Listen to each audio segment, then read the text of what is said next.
Oh gosh, what do I say? How do I sound?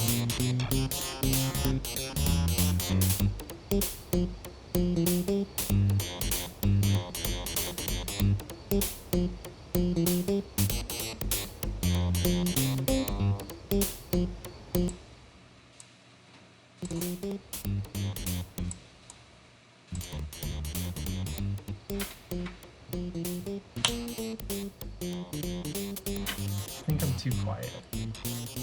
Yeah, I'm way too quiet.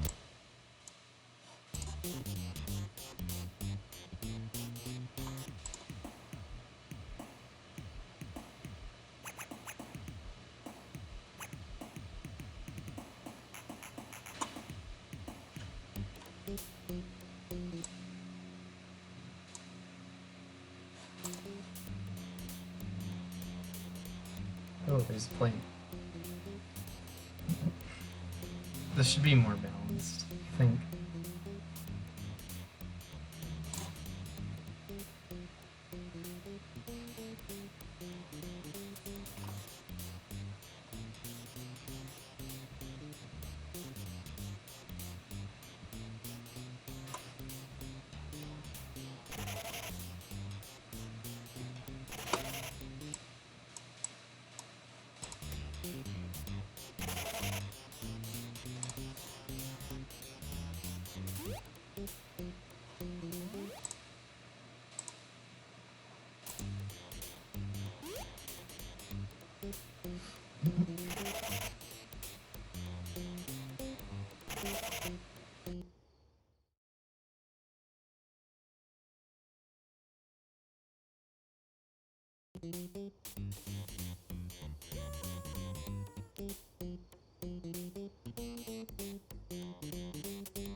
Okay,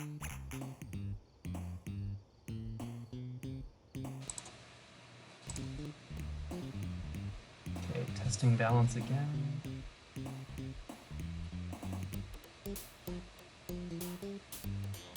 I'm listening to two audios at once. It's a little like back and forthy.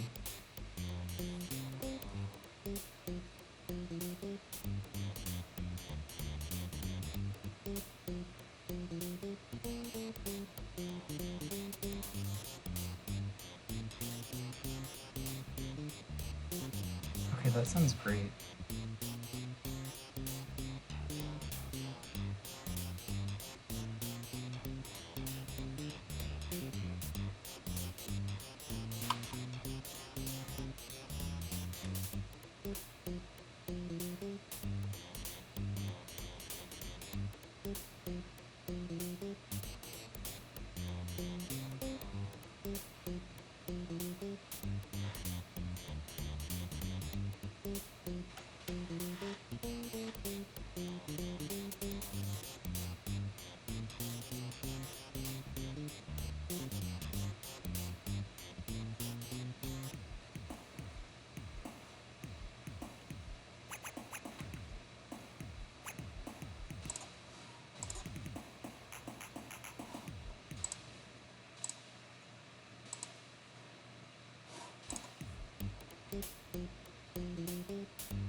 Okay, looking at frame rates now and see how that works. Okay, that looks pretty good.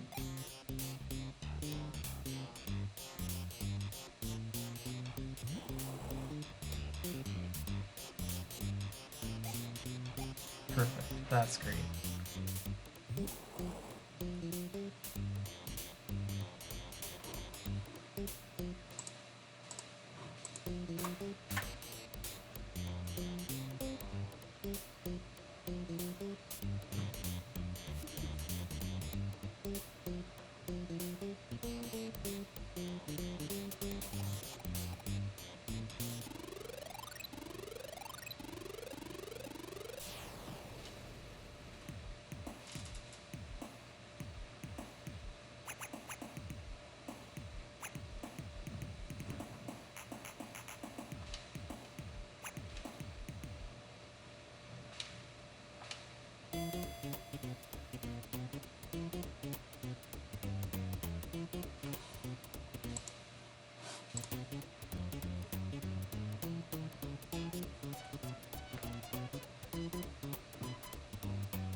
It's funny watching, there's like a 2.5-second delay.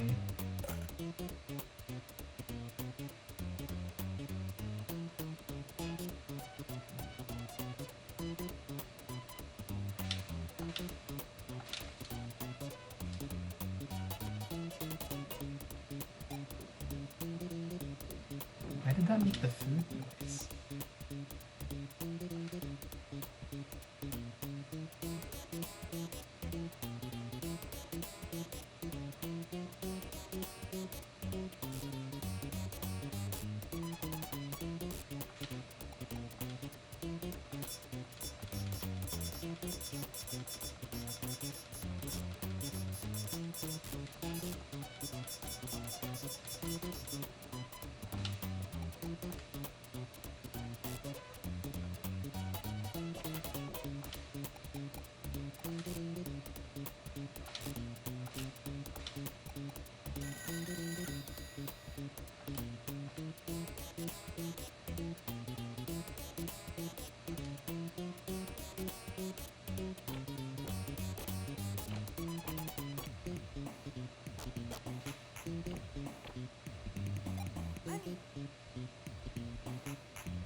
I could play roguelikes for hours.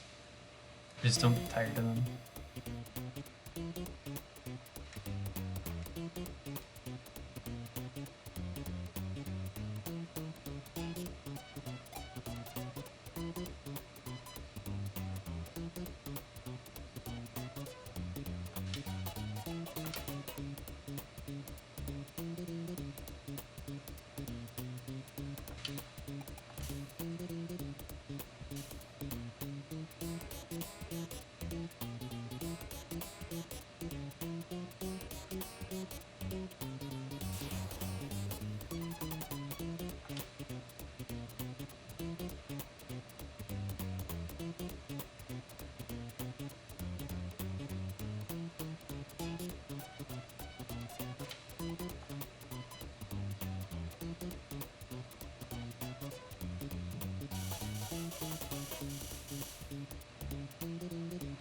the spring shoes are incredibly situational. Not a huge fan, but they do have particular uses.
Oh boy.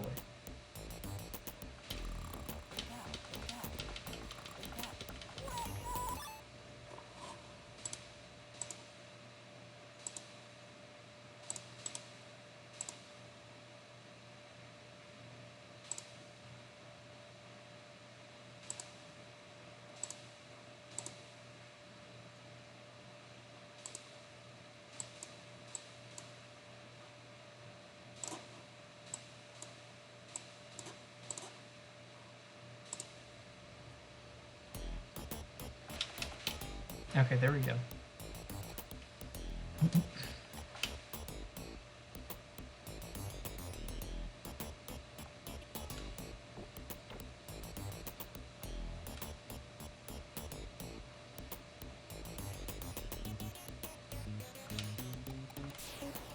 Um,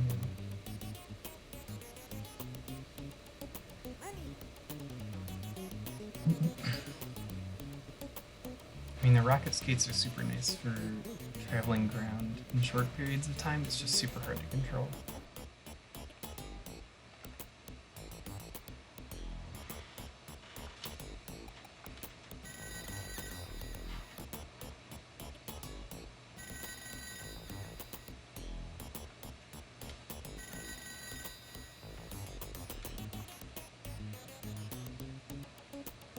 And then the inner tube is nice for traveling across water, but that's not something that I have to do very much. There's like maybe 1 or 2 levels per game, I guess, that are like that. Especially since it's a lot of randomly generated levels.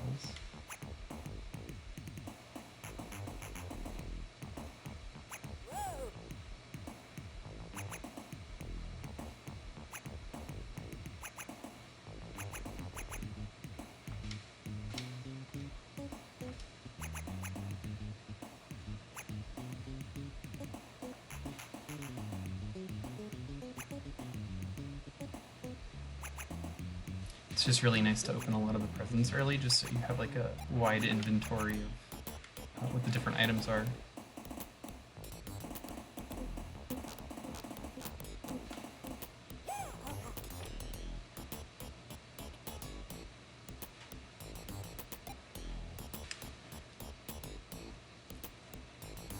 You're correct. This isn't Sonic.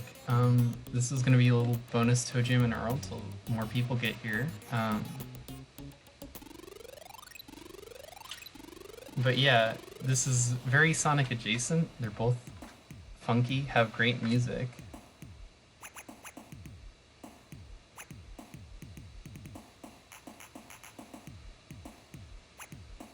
Also, glad you could stop by for a little minute. So that was very cool.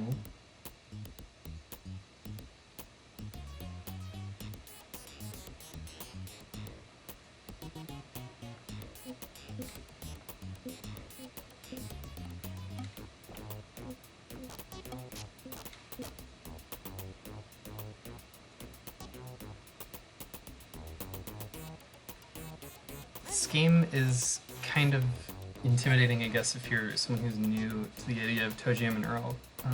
I mean, it's a roguelike, so there's a lot of getting used to different mechanics in the game.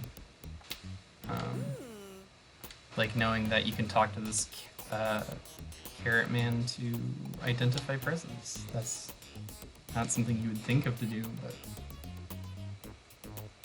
this was a game that I played like a lot as a kid. So I know a lot of like how the different enemies work and mechanics, so that's super cool.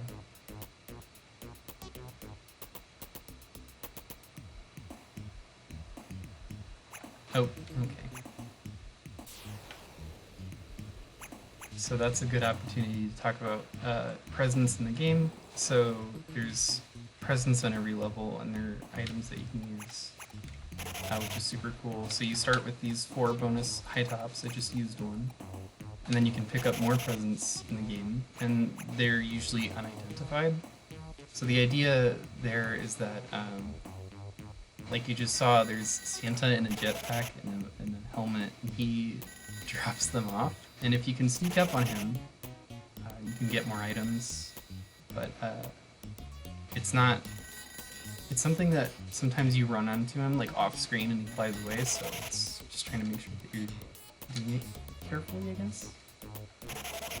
And I guess I should talk about what the objective is. I skipped the intro cutscene, but the idea is that you're playing as these 2 aliens, toejam and Earl, and they crash land on Earth, and you're trying to locate the ship pieces, and then you move levels by climbing in elevators. So, yeah.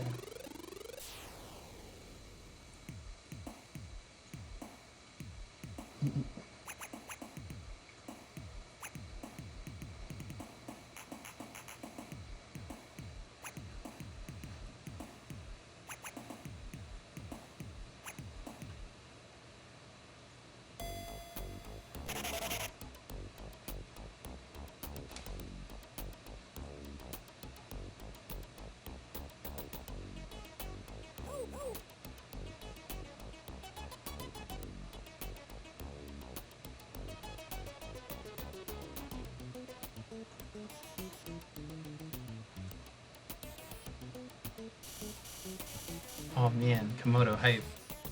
I don't know if it's that praiseworthy, but...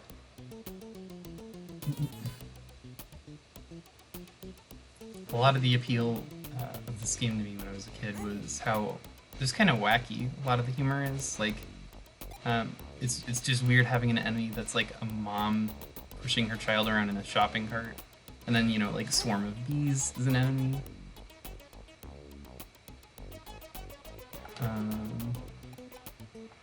Let's see.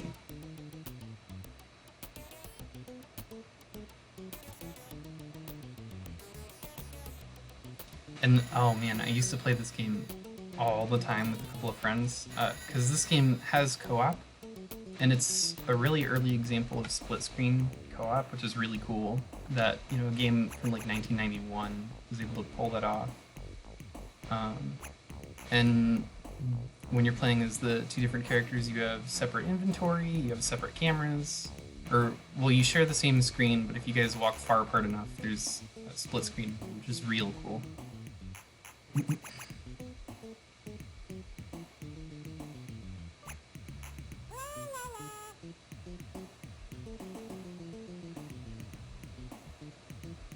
And I guess it's real cool that Steam now has the remote play feature, which I'm pretty sure you could use to play this with people who don't own the game. And that's really cool because this is only like 99 cents on Steam, but also it's real fun.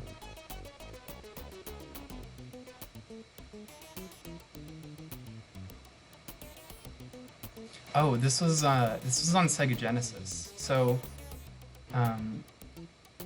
my experience with that was our first console, at least my first console and my brother's, was Sega Genesis because my parents bought one in the 90s, and that was the first thing we were able to hook up.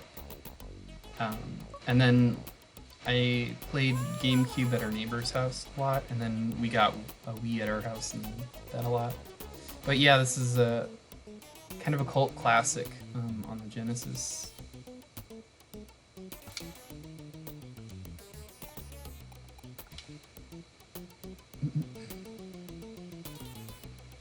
It recently within like the past, I think 3 years or so, got a pretty close spiritual successor, which released on I think all platforms. It's called ToeJam and Earl Back in the Groove. They've had other sequels before. They had a sequel on the Genesis, which was a 2D platformer instead of a top-down roguelike, which was real weird. And then they had I think an Xbox 3D platformer, which I've never played because I don't have an Xbox. It adds a couple of new characters and different ideas, which is really cool.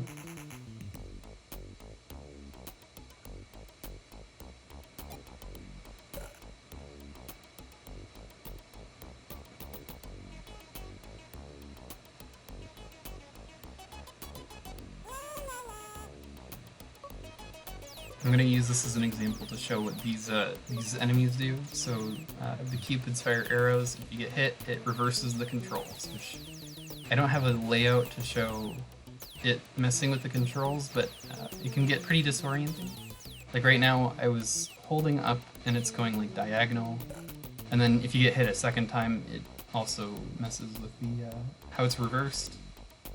So it just turns into this like chain effect where if you're moving slow enough, you'll get hit by the arrow, and then you'll be trying to figure out how to move around, and then you get hit by another arrow, and then you just get disoriented.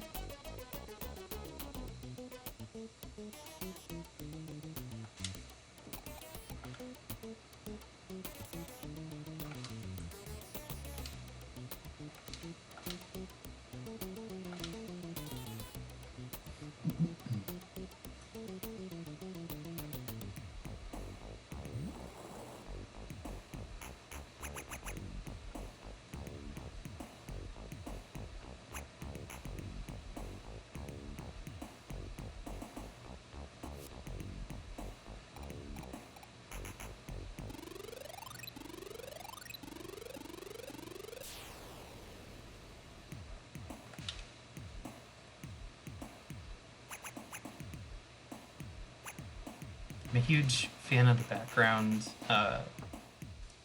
when you're moving in the elevator. It's extremely 90s, and that was a aesthetic I'm a huge fan of. And I like that there's been like a return of that recently. Like I've seen certain podcasts and stuff using that as like a background, which is really cool.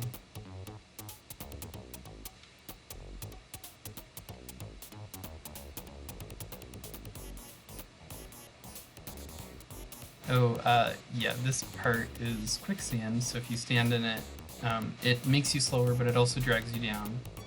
So what I usually do is walk on the edges of the map, which has its disadvantages. I'll demonstrate it right here, like if I can lure this little devil guy over here to poke me. And not the mole that's moving around. Moles are not fun because they take your presence and you can't get it back. I guess I can just jump off and show how this works. There's this really cool mechanic I'm a fan of where if you fall off the edge, you don't die, you just fall down to the level below you.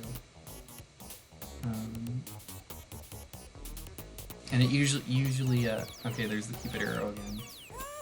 So you gotta go down. But yeah, I think that's just really cool. Instead of, you know, having an insta-death feature, making it so you just have to climb back up. It's more of a time commitment than it is like a, you know, health thing. It's not incredibly easy to die in this game, with the exception of if you're not careful while swimming, because the swimming in this game, like your health bar starts to drain as you swim, and then once you hop back out, your health is restored. So when you're low on health and you jump in the water, you can die almost instantly. And then there's certain enemies that are pretty late stage in the game that are super fast. They move way faster than you do, and they take out significant amounts of health. Like there's this one that I'm a huge fan of called the Phantom Ice Cream Truck. It just makes a honk, appears out of nowhere, runs you over, disappears. And then sometimes you can get, you know, maybe like 3 of those chasing you at the same time, and they just move so incredibly fast. So it's nice to stock up on a lot of items, especially late game, that increase your movement speed or distract enemies.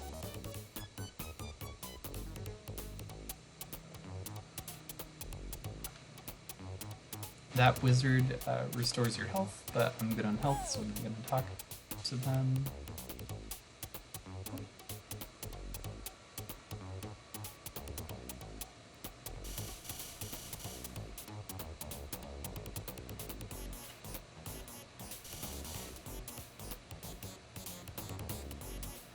Oh gosh, sorry about the hum. There's the fridge right behind me. And if it doesn't hum, that means it's not working. But it should stop in a few minutes, so that's good. Let's see. Yeah, what's real nice about this is that you can manage your inventory, you can drop items that you don't need. So for example, that rain cloud strikes you with lightning momentarily. So that's not a super fun item to have. Oh gosh, excuse me. Oh yeah, that's really cool. So on the bottom right there, there's points, and every set amount of points you gain a level, which will do one of two things. When you level up enough, it gives you another life, and every level up also gives you a bonus amount of health, which is super nice. And you get points by uncovering maps, or uncovering tiles on the map, or by opening presents. And there's certain other actions that also give you extra points. Like if I were to use the root beer right now, your character burps, and with every burp you get like 2 extra points.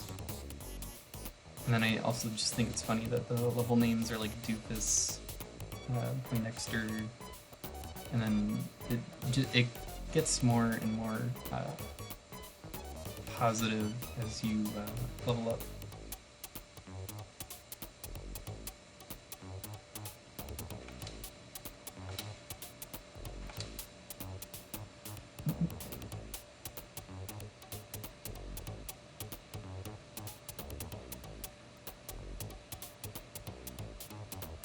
I think I'm going to use this as an opportunity to jump into Sonic real quick. So I'm going to switch 2 things around real quick.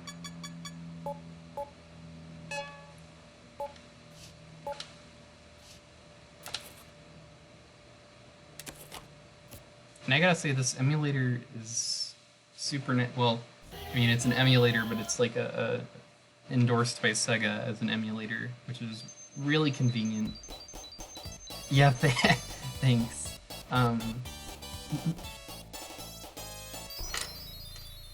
But yeah, the fact that it's an endorsed emulator by Sega, and the games are all super cheap, that's super nice. Because you look at, like, you know, trying to acquire old hardware in old games, and then the price artificially skyrockets because there's people who scalp, people who, you know, collect the games.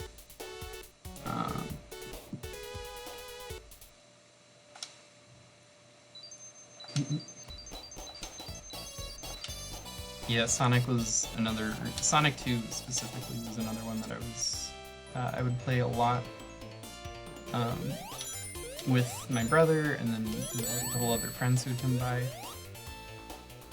Because what's real nice, and I can't really demonstrate this without another controller, is that player 2 can play as Tails in quote-unquote single-player mode. I'm doing like air quotes and you can't see them. But that's real cool. Because it's like, you know, a co-op that you could do with your brother or your friend, you know, sibling. What did I do? How did I do that? Oh gosh, what is that? I want to clip that.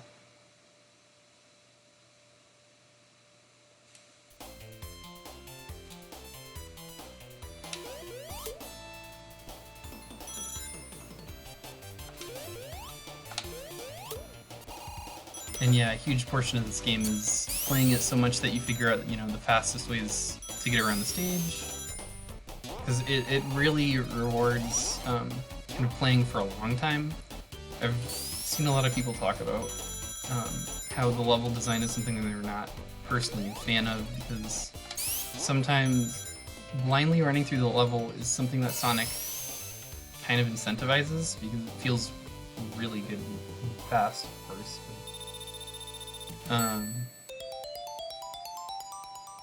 If you just blindly run through the level at the same time, you sometimes get punished. Like, I'll try to find a super good example. There's some in like 2 stages that I can show. Like that for example, if you're going super fast, you get hit by that monkey. So it tries to incentivize and then also punish you sometimes for moving super fast. But at that point, it's like you're probably going to be playing this game a lot before you actually beat it. So I think it's a valid concern, but also it shouldn't be a huge issue by the time you actually beat the game.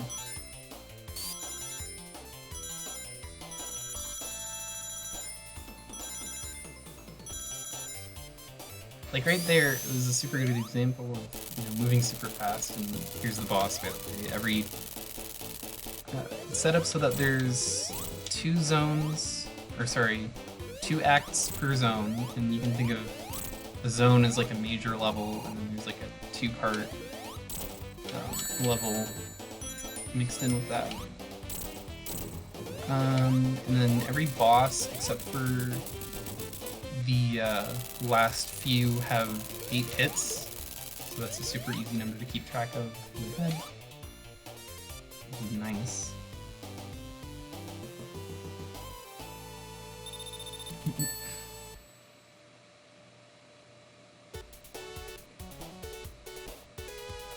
Yeah, so we're getting into a real good example of how you can get punished for moving too fast, and how this game tries to incentivize exploration. So for one, there's usually 3 routes in every act. So there's a top, middle, and lowest route. And I don't remember to what degree which one's faster or easier to navigate. I'm pretty sure it's the top one is the hardest to get to, but it moves through the level the fastest. And then the lowest is the one you're going to be spending the most time on. And, it's pretty easy to get sent to the low one.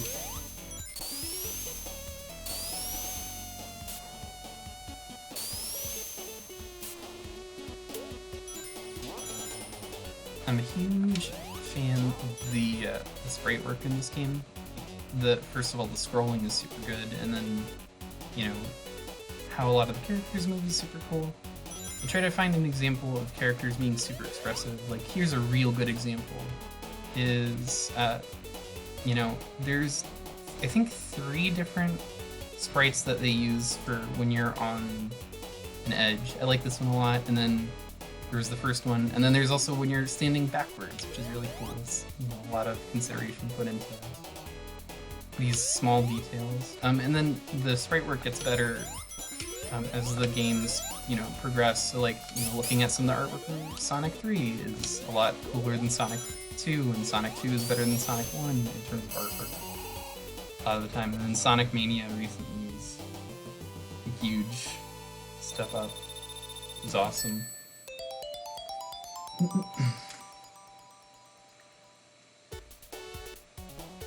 All right, this is the choke point. As a kid,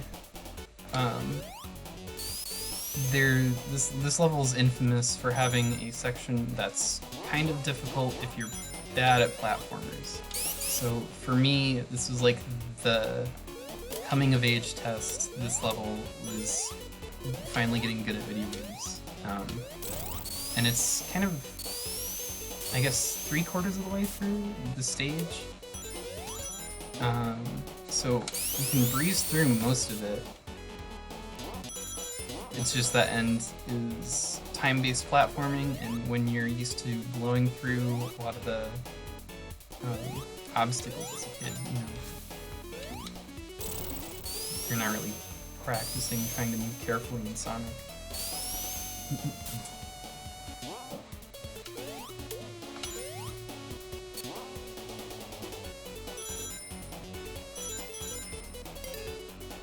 Let's see. We're about getting to it.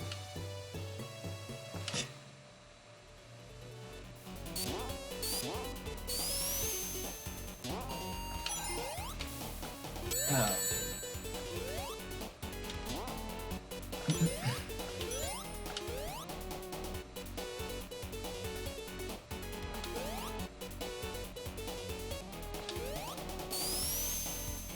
And here we are.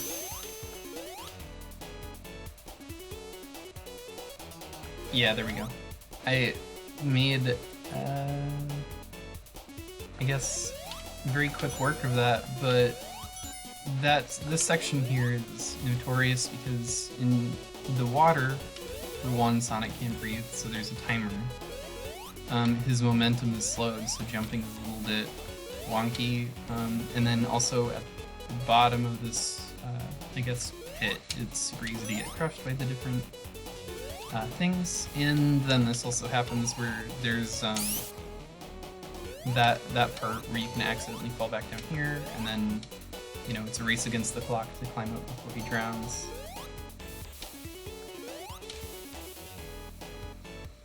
But once you can figure out that, you can get to the end of the game, and that's where the second difficulty spike comes in. We can talk about that when we get there.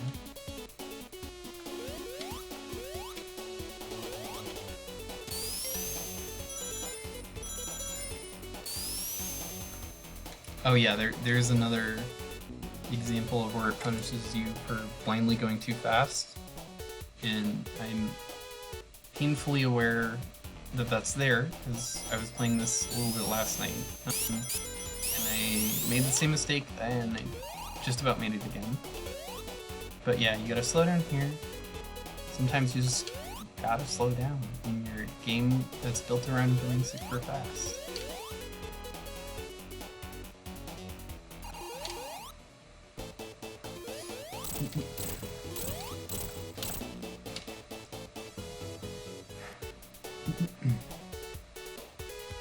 So there's advantages and disadvantages to playing this with Tails.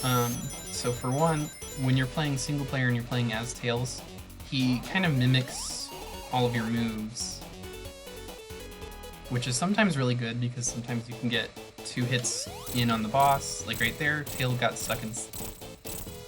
Man, he just did the work for me. He got stuck inside of the boss. It's also a double-edged sword because sometimes he'll hit, and there's a small window of time where if you hit the boss and then you try to hit him again, you go through the boss. So you can clip through the boss, and then you can, like on this stage, there's flooring that disappears. So if you go through that, you touch the bottom of the stage and you die. Yeah.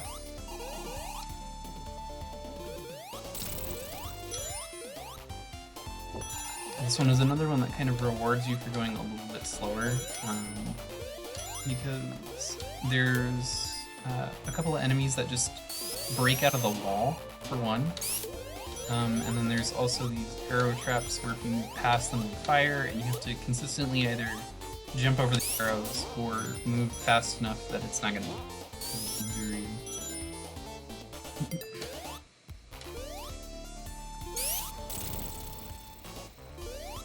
There's Tails. I really love the detail that when he goes off screen or if he dies or gets injured, he flies back to you, which is real cool. And I love the little detail of when you interact with the tree leaves, there's, you know, stray leaves that fall. A lot of personality put into the artwork of this game. Oh yeah, this is another one that really gets you. This one really teaches you the idea of trying to stick to the different routes. So the bottom and middle routes are all submerged. Tails is about to die. Rest in peace, Tails. Get your air, buddy. Okay, he's dead. But yeah. So the top route is completely above water, and it's super easy to go super fast in that one. This one, the bottom and middle require you to move a lot slower, and there's a lot more precise platforming. And there's these air bubble stations that are set up every, I guess, couple of tile spaces.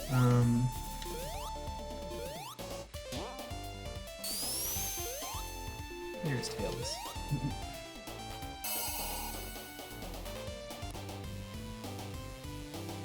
I've been doing a real bad job of storing up extra lives.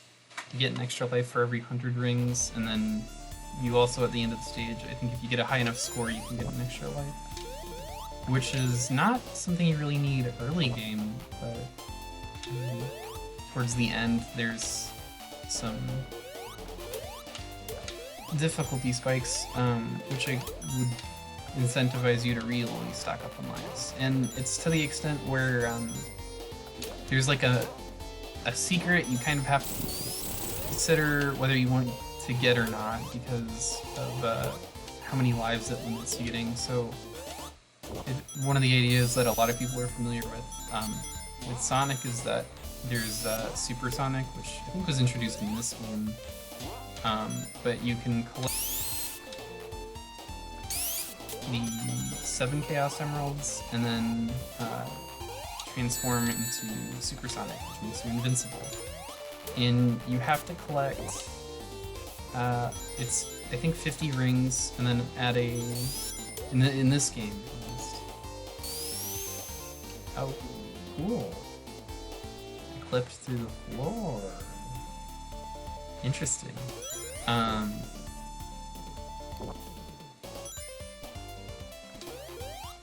Oh gosh, yeah. But yeah, the Chaos Emeralds. The biggest trade-off with that is because of how I guess needed lives are, especially in the end of the game. If you're going for the Chaos Emeralds, it resets your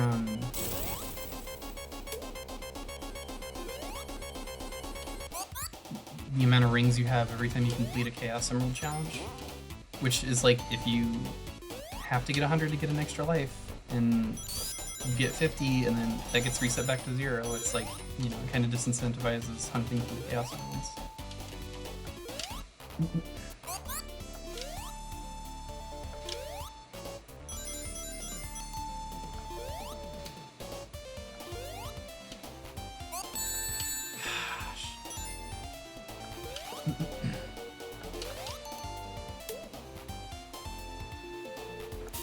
This game is pretty fair with a lot of its design, but I think there's a couple of things that were always frustrating. I think one being so the main way that Sonic does damage is he curls up into a spin ball or whatever. And then there's a couple of areas in the game where like you jump off of a spike, or in the next zone there's a lot of casino bumpers. And if you get bumped, you get knocked out of the spinny, you get knocked out of the spinny form, and then it's just like regular form, so you can take damage in places where it's awkward. And I'm trying to give commentary while also playing the game, so apologies for the weirdness. I am not speedrunning.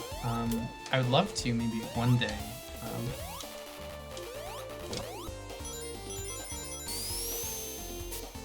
Because this game, I think this game and toejam and earl, which I played a little bit of, are games that I would love to speedrun, but I do know a speedrunning trick on this boss though. I'm not very good at pulling it off, but if when you run in this area, there's these pillars that rise out of the ground. Oh gosh. And you can stand on top of them and you can just keep spin dashing and stay in one spot if you just time hammer jumps, and then but here you can basically take them out in under a minute. So yeah, I think at some point I maybe want to attempt it.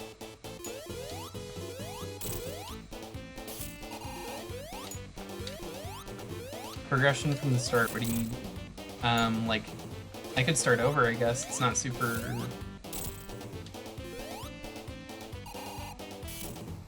Well, I don't know.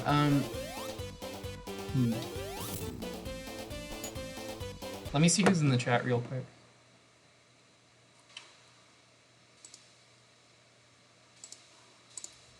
Yeah, because, oh gosh, hi. Everybody's coming in. Hello. Yeah, I guess... I think I'm gonna... Oh, watch me learning? Oh. Yeah, I think that'd be really cool.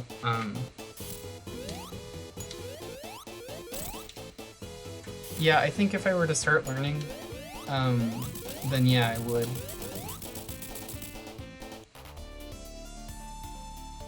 Sorry for misinterpreting. It's sometimes hard to just, you know, understand from reading text. And it's, well, I kind of spent a long time deliberating on restarting for the stream, just for, oh, hey.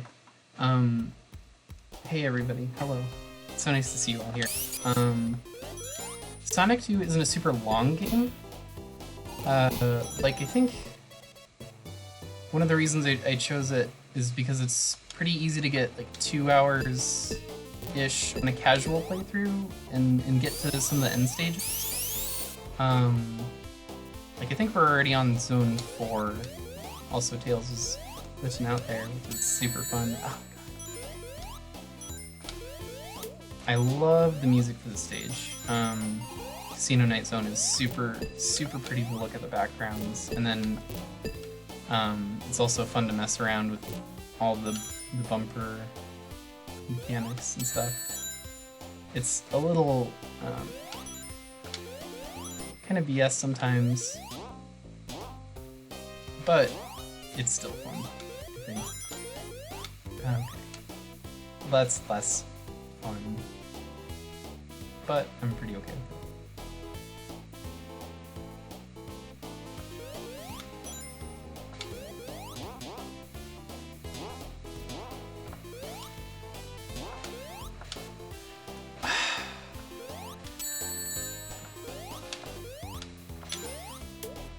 How's the audio volume, by the way? 'Cause I turned it down in pre-stream, and I'm wondering if it's too quiet.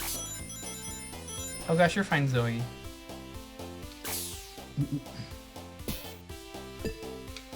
Oh, this is a perfect example of what I was talking about earlier, where when you jump in Sonic, you turn into the spin ball.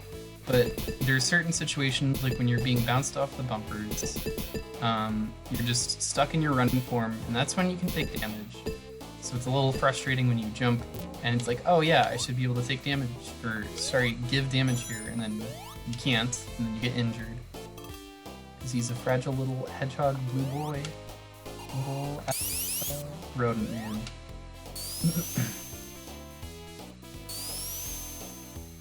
I really love in this stage, there's a couple of pits like that where you can just keep building momentum and just shoot up and down. It's real fun.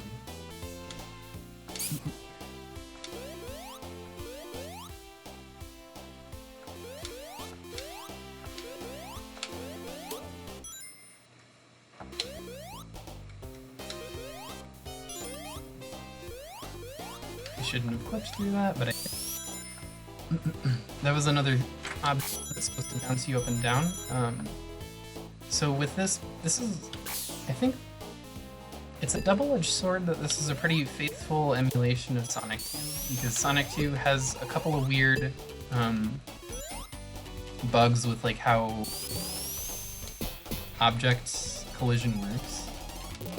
And it's like right there I clipped through, oh, okay, buttons there, so I kept going up, but I clipped through a bumper there. It's really easy to clip through loop-de-loops in certain stages, but not other stages. But it doesn't really, I don't think it really detracts from the fun. I think it's still just old game jank.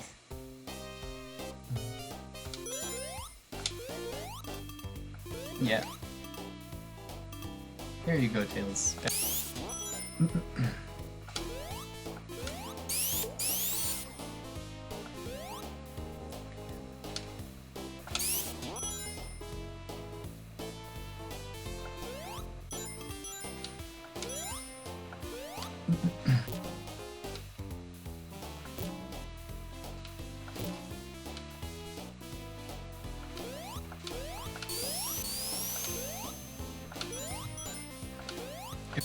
Well, for me, the perspective of being a fan of Sonic, there's a lot of different,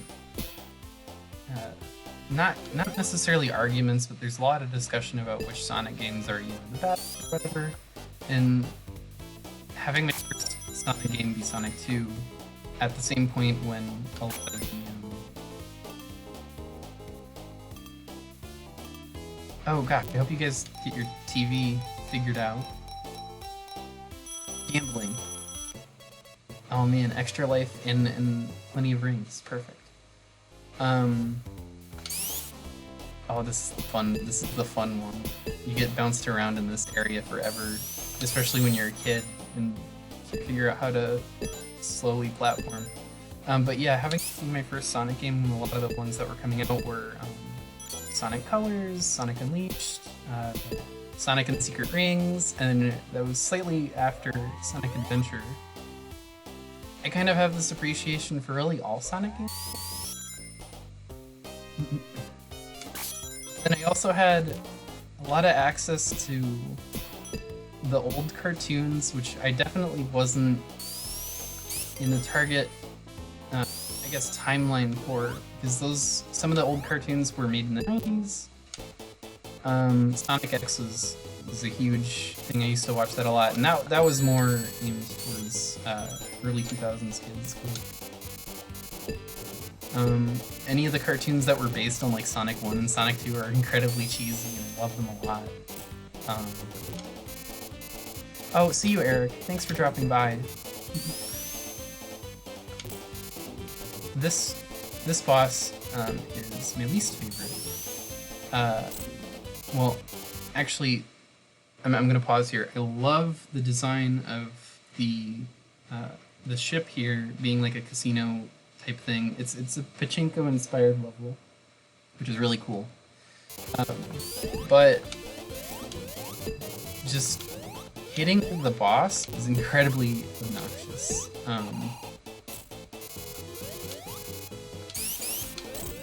Especially since this really is where you can see the issue of accidentally hitting a bumper, or like clipping through, you know, something. So, where did the name Breakfast Marsupial come from? That's a great question. So there's actually a little bit of story. So I used to watch a lot of. There's this guy on Twitch who streams. He's a funny Swedish man named Varg Skeletor. And his claim to fame was corrupting Windows desktop. He would do that virtually, of course, so he could actually record it, but he would install like malware and stuff and stream his computer, you know, corrupting from the inside out. And there was this one stream where he took a picture, like a stock photo of a koala, and then scaled it up and then scaled it down so many times until it got super distorted. and then he was laughing about how it looked like oatmeal. So the iteration of the name before this, yeah, Joel. And I still love watching Joel sometimes.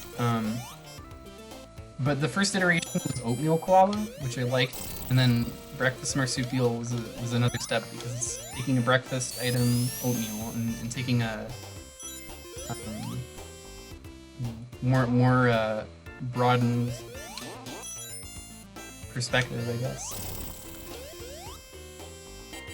And I really like how the name sounds. I think both oatmeal koala and breakfast marsupial I think really stick. The only issue is having a username that's like that long. It's kind of an issue because a lot of services only they have like a character limit. Oh, hello, Jack. It's cool to see so many people drop by. This is actually really cool. There's the emote. There's the frog emote we were talking about. Let's see. So yeah, that was kind of the evolution of where breakfast marsupial came from. Marsupial origin story. That's correct. Yeah.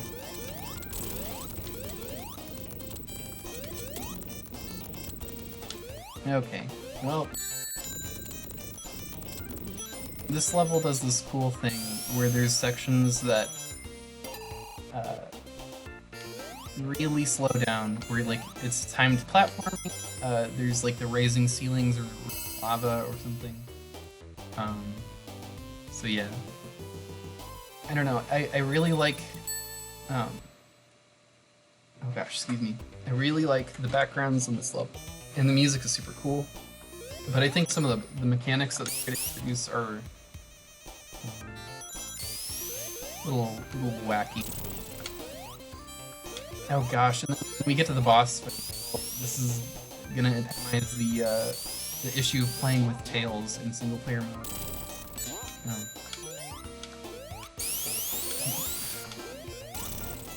I'm doing a horrible job at stocking up on lives. Oh gosh, normally when I play Sonic I can have like 10 lives by this point. I think it's because I'm trying to manage commentary at the same thing.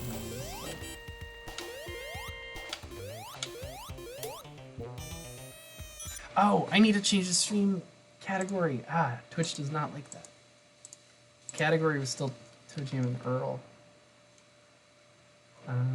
Sonic the Hedgehog. Let's see. There we go. Update information. Okay, there we go.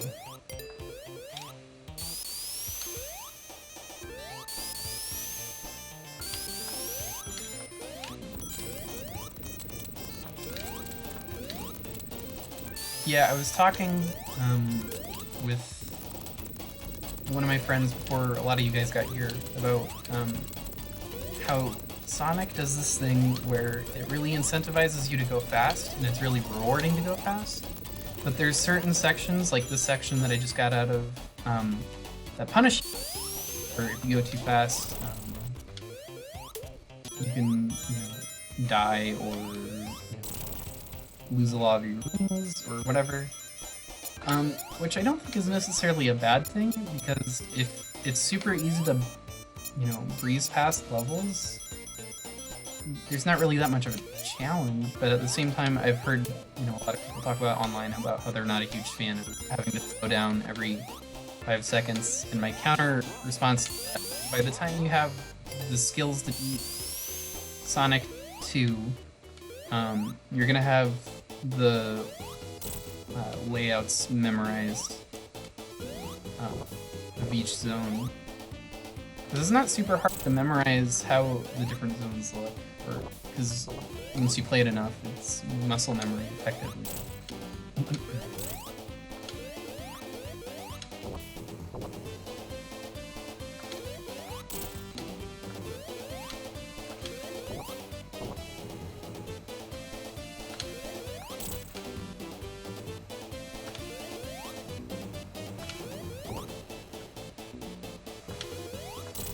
And it's really nice that this is like kind of the halfway point in the game.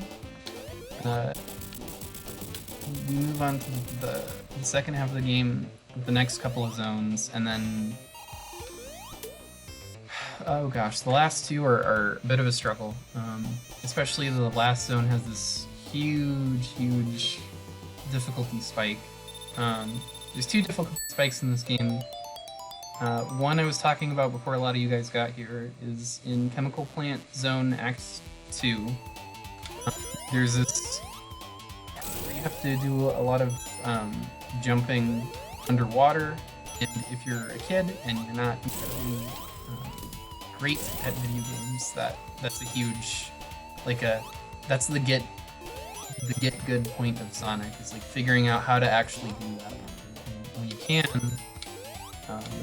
that's when you can pretty much beat the game, with the exception of the second difficulty spike, which is right at the very end of the game. The last two bosses that you have to fight are incredibly difficult. One is an exercise in just remembering patterns, because it's a solid pattern every time. And then the other one is incredibly random, and it's a lot of based video game shenanigans. Also, the theme for this level is probably one of my favorites. I think if you want to listen to Sonic music, I think Mystic Cave Zone is a solid example of classic Sonic. It's super good. It's got this, like, I don't know how to describe the vibes of the song other than, like, I can imagine this fitting perfectly with, like, a Jester character. Part of that is because we played a Flash game years ago that had a character use this as their theme, and they were a Jester. It was super cool. And then also this leitmotif of, like, the clownery music.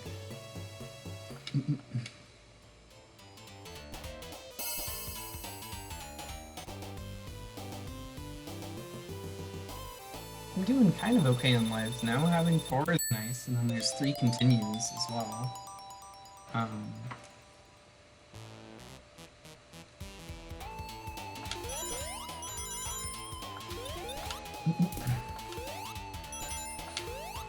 Oh, this level, I think this one in specific has a really notorious part. There's just this pit of death. There's a pit where there's just spikes at the bottom of it. And when you get in there, you can't leave. And that's the only time this game does something that I'd say is just really, like, not great design, I think.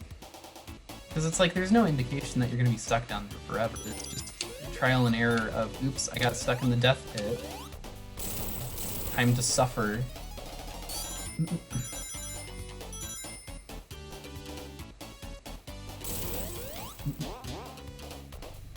Oh, and those fireflies are a little bit of a... I think that was the pit right there. I think if you... Yeah, let me look down. It's a very tall pit, and I think if you miss this handle right here, which lowers the drawbridge, you just get stuck and you die. That's just awful.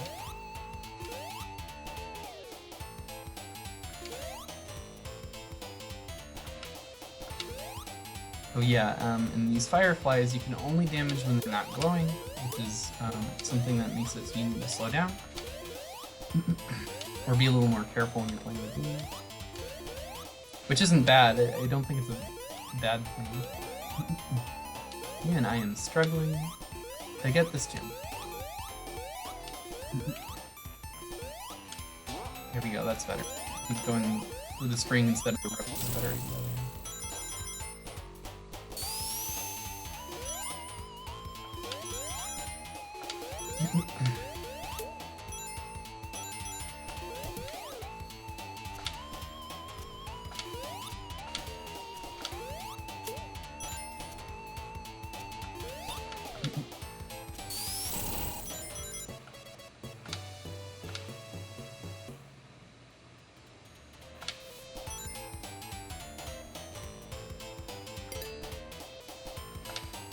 I'm avoiding Chaos in this playthrough. I don't know if I don't really remember if I explained why I'm doing that, but in Sonic 2, when you have upwards of 50 rings, you can go for the Chaos Emeralds, and when you collect all of them, that allows you to turn into Super Sonic. And I'm avoiding that for the sole reason of I'm going for lives, or extra lives, and I don't really care about invincibility, mainly because of how the ending of this game works. The last boss is incredibly chaotic, and you have to fight him with no rings, which means everything's a one-hit kill. And I think at that point you play the game without tails. So yeah, to me, I'm not good at the game enough to warrant trading extra lives for supersonic ability. Because you can't even use supersonic on the final boss.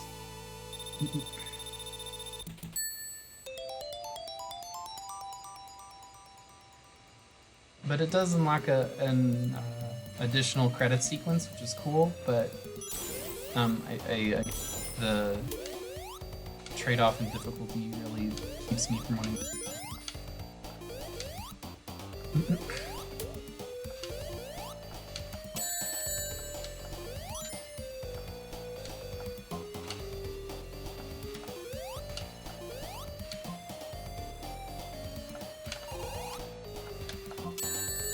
Okay, I'm gonna go underneath.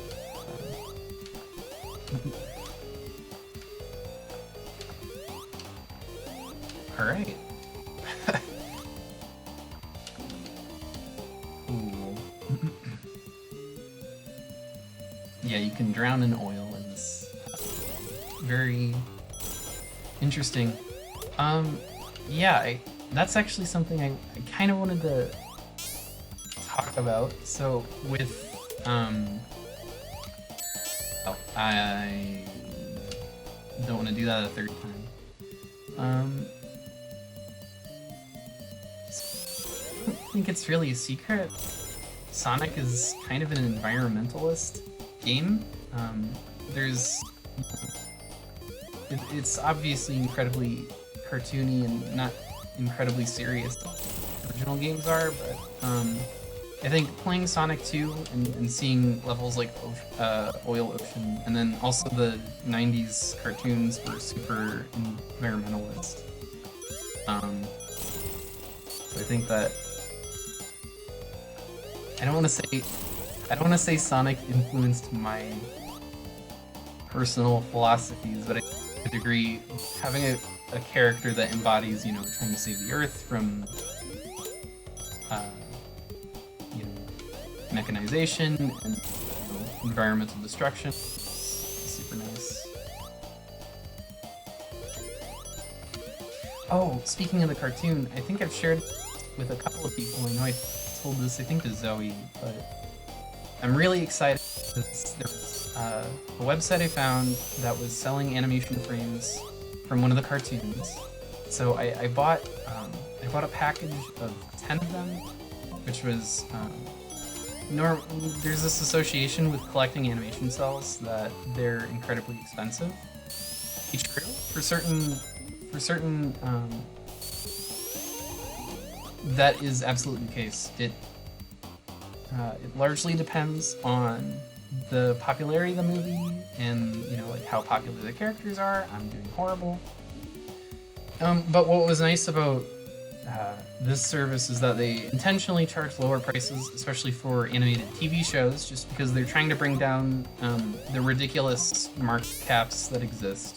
Man, am I gonna have to use a continue? I don't want to use a continue. Oh gosh.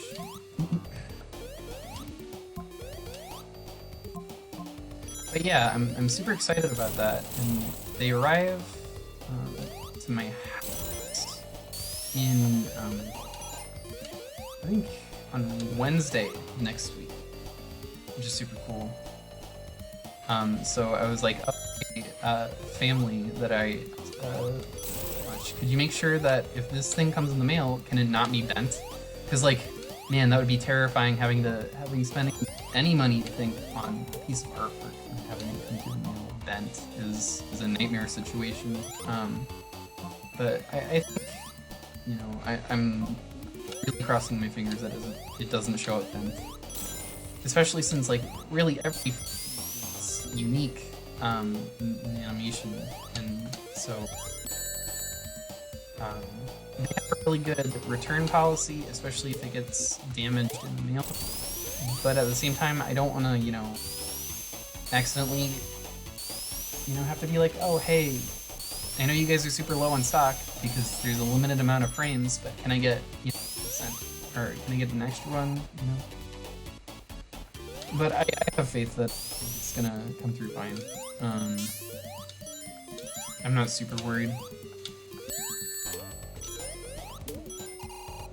I gotta start looking into, like, how do you take care of those, because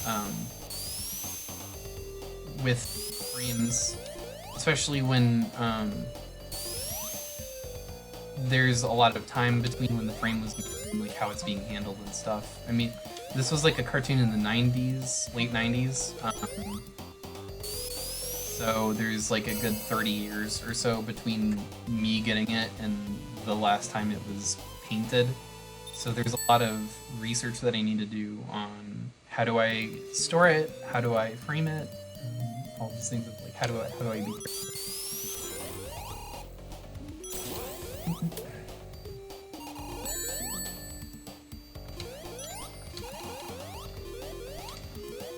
Okay, I gotta go this way.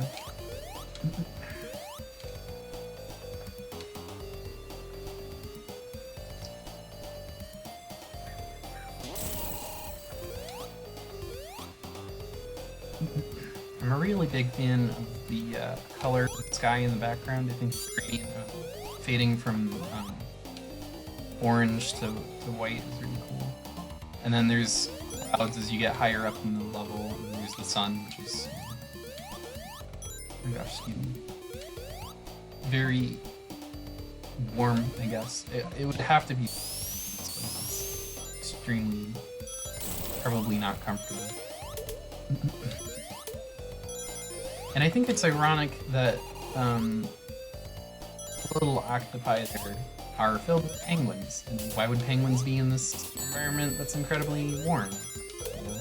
You know? Like penguins and seals, that's the theme for this level, is Arctic creatures in an environment that is not built for them. I always loved the little details of freeing all the animals at the end of each zone. And freeing them every time you destroy a robot is really satisfying.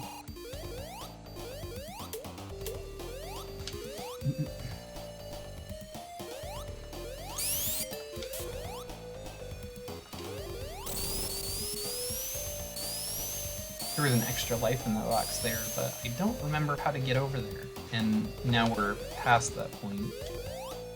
Do you remember that this takes me up and to the left, and then eventually to the right? It's good.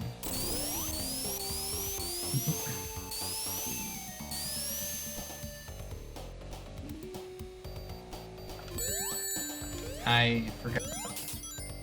I remembered that this area existed, I just forgot that section was specifically. It was a little unfortunate, because I would have liked to have not taken damage.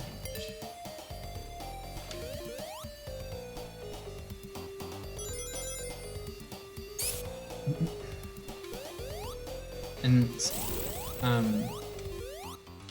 especially the early ones are super nice because it's fairly intuitive what you need to do. I was playing a little bit of toejam and earl before everyone got here, and that one's a little harder to understand. It's a roguelike, and 90% of the appeal of the game is learning how the world works and what the different rules of the game are.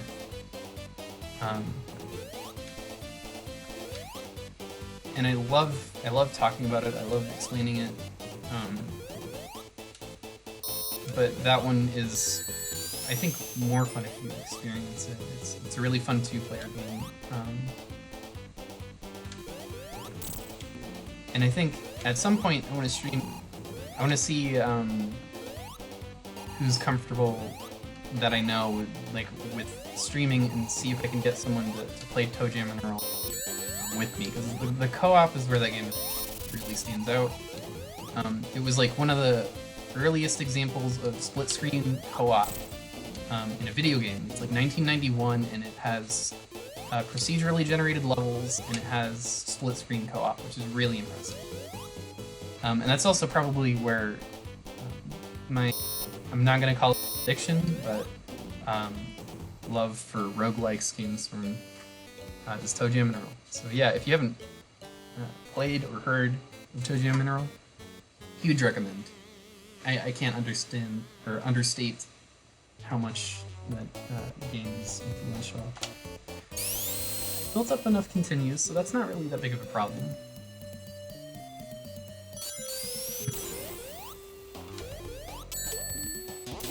It's just, I think I've heard it referred to as like the streaming effect, or like the Let's Play effect, where it's like you're trying to balance commentary and also playing the video game. And it's sometimes hard to do that. So this is, I think, a good exercise in trying to learn to be comfortable speaking to an audience, and also being good at video games. So yeah, thinking about that idea that Ray suggested was maybe streaming learning speedrunning for this, I think I'd be super down. I'd have to do a lot of research into what a lot of the techniques are, because I know a couple of mechanics that are used to save time, but not all of them. And I'm pretty confident I could set pretty good, a good personal best, but I just haven't made an attempt, mainly because of how busy this semester is. Although now at the end of the semester I have so much free time. I've really been using that as an opportunity to try and be creative. I was a really good example was yesterday I was tuning into like a character design advice podcast, which was really cool. And yeah, I'm just trying to get back into like drawing again, in art, more comfortable. Not being super attached to ideas to the point where it's like, oh well, I don't think I'm good enough to pull off this idea, so I'm just gonna wait until I'm better, or I'm gonna learn to become better. It's like, yeah, but you're not doing anything. The idea is never gonna come if you just wait around until you're good enough, if that makes any sense. It's like I've got to actually commit. Like if I want to learn perspective, and I want to learn, you know, all these different ideas that I have.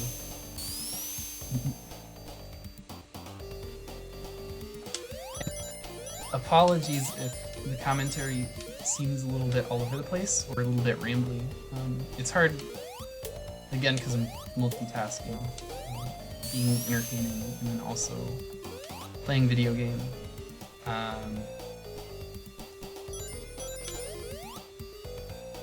Yeah, this is a really good example.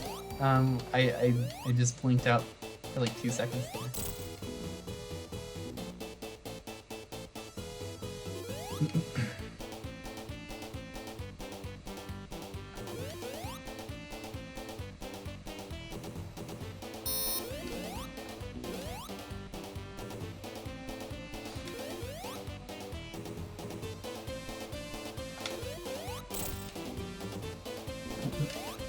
I need to drink some water. Friendly reminder that if you are feeling parched or thirsty, go ahead and drink some of that water. Some of that good, tasty, good stuff, you know what I mean? And this has been also, I think, a good exercise in talking. Just for the reason of, I find, especially with online classes, I don't really talk that much.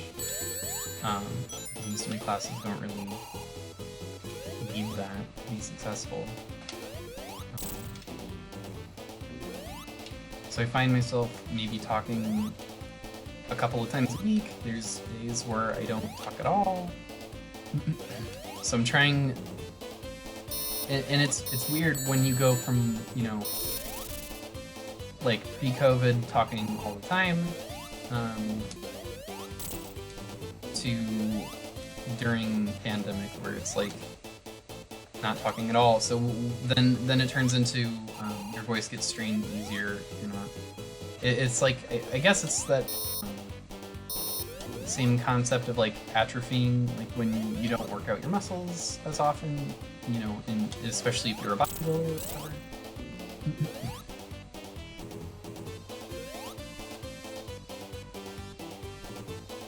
I kind of hope my commentary is interesting, or like, oh gosh. Well, yeah. I mean, I just want to be hydrated, want to take care of myself.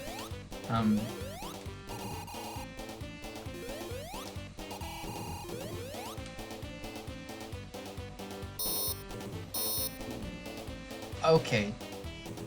I think that should have went over my head. Instead.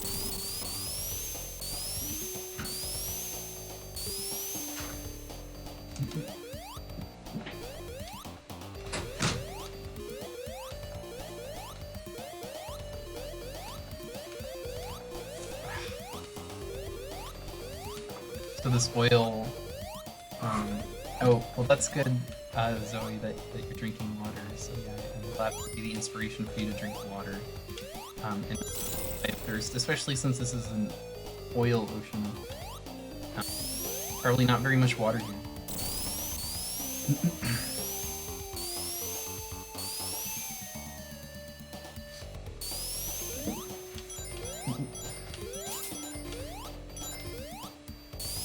Oh yeah, I was talking about how the oil here acts as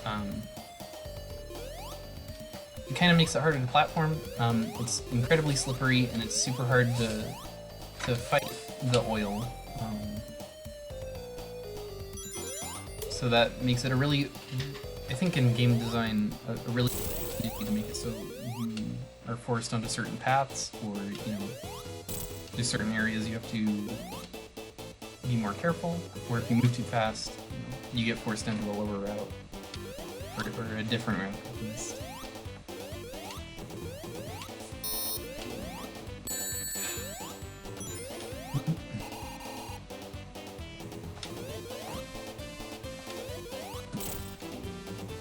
Do like a little submarine that Eggman's in.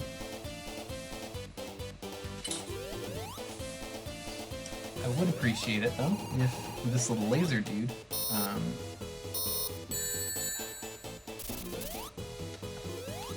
would be just like a pixel lower, so I could really get a sense of he's got murderous intent.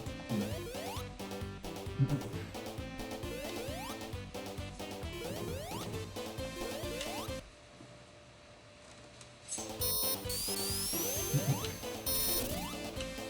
Okay.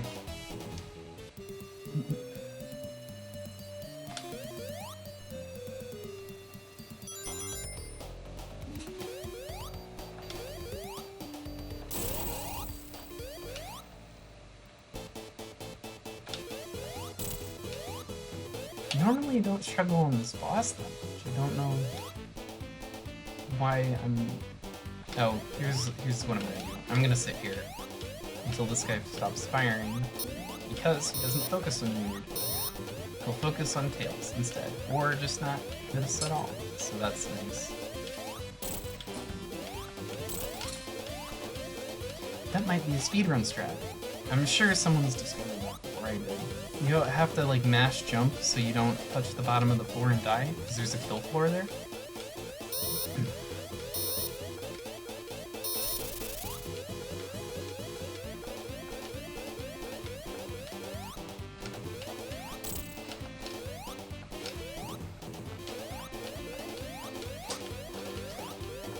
So I think just the repeated rhythmic jumping is enough to take care. Tails is about to, yeah.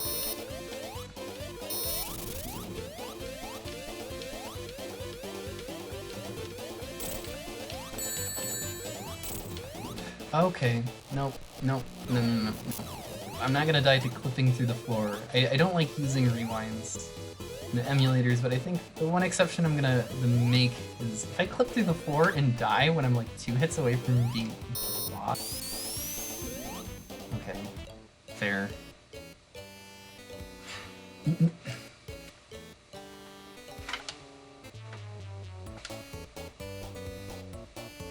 I really like the animation of Sonic and Tails here.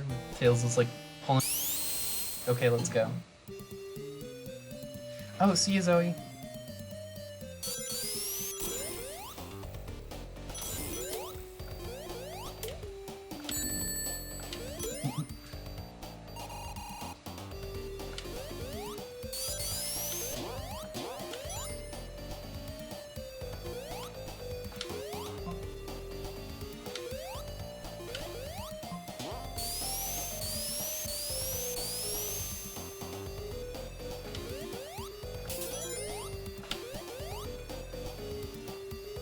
Oh, here's a mechanic that isn't used very much. Press against that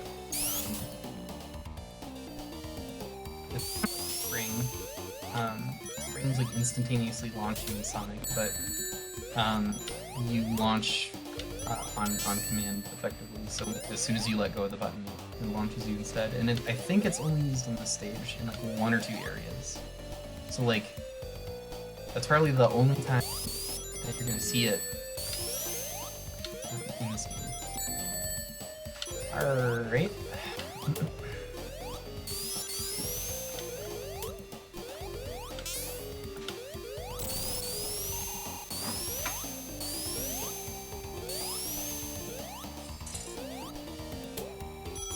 There we go. That was nice. Preserving the momentum to get all those rooms was really satisfying.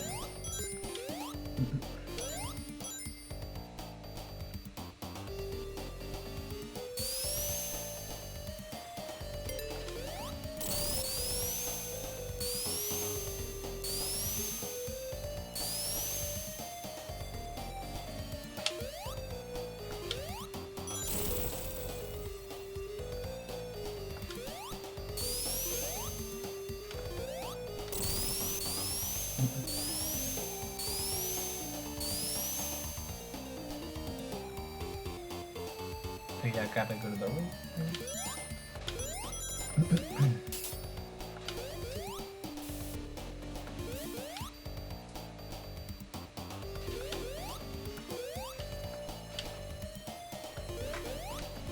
I need to back up so I can get the checkpoint.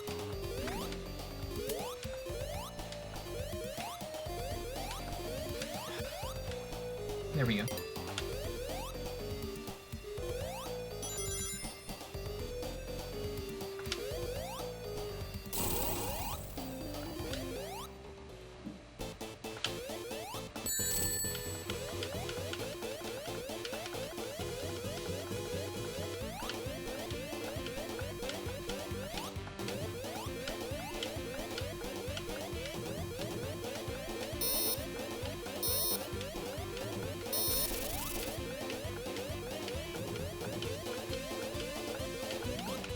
Huh.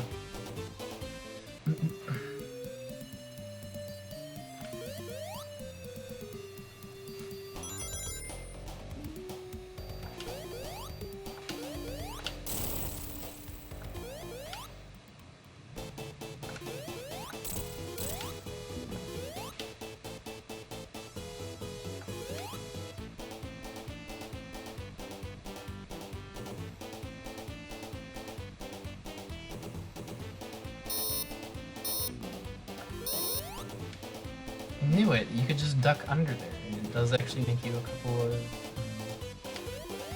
pixels shorter.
There we go.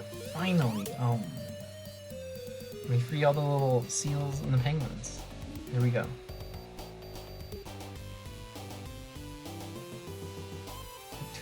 Sonic, don't look impatient at me. You're the one who keeps dying. Oh my god. I love how aggressive this game is, especially with the idle animations. Normally, I thought you had to wait longer to get the one where he's like tapping his wrist or pointing at his wrist and tapping his foot. But I guess not. I don't remember.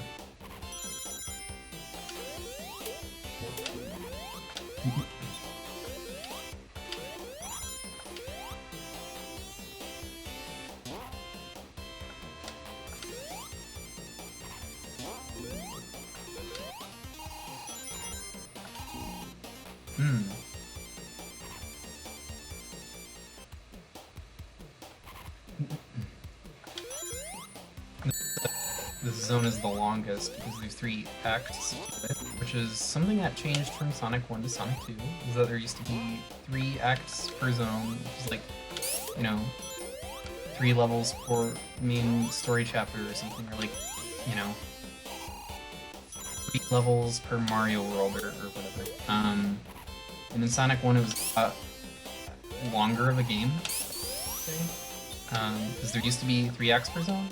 And then there's also some of the abilities that one specific ability that was added was which allows you to build up top momentum speed pretty much instantaneously to Sonic. It wasn't present in Sonic 1, and like going from Sonic 2 to Sonic 1, it's super evident.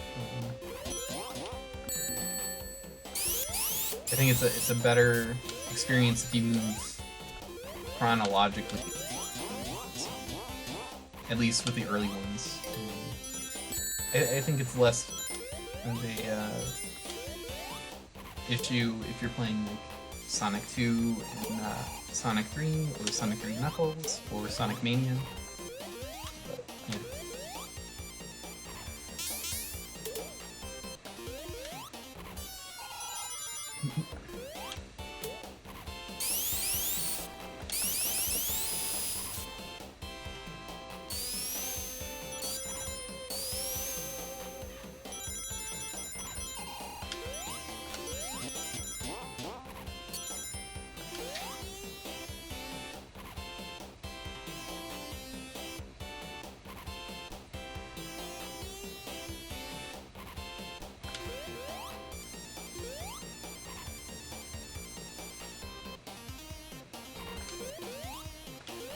I haven't checked them for a while, and I'm hoping that they're okay, but when I checked on them at the start of the stream, I think they were fine.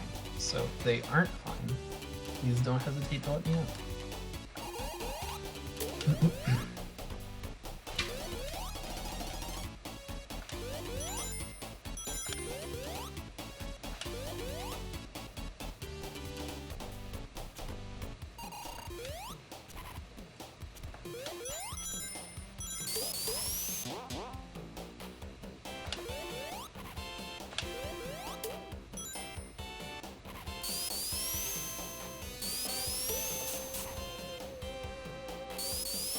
This level is great because it introduces a lot of different mechanics. There's the aspect of jumping on buttons to change the activity of certain bridges, and then there's the I'm a huge fan of the hex nut moving up and down on the screw. That's fun. And then there's also the little teleport bit, and then also the part that gets introduced in Act 2 and Act 3 is that it's also a giant maze. So the screen and if you fall in certain areas, you go backwards. So like if I put down here, I think I gotta go up.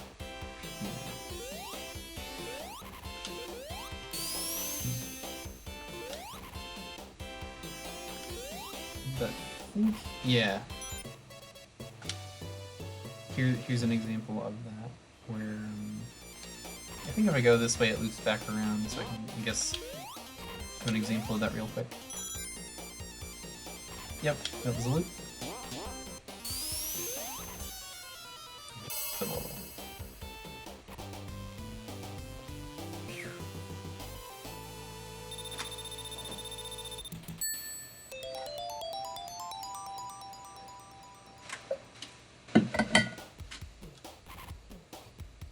That was just zone 1. This is really the longest zone in the entire game.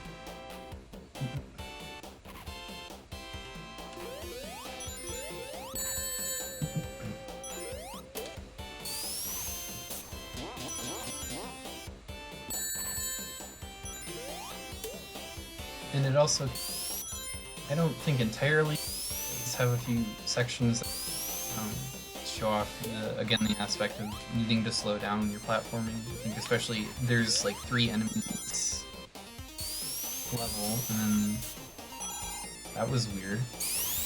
I clipped to the floor.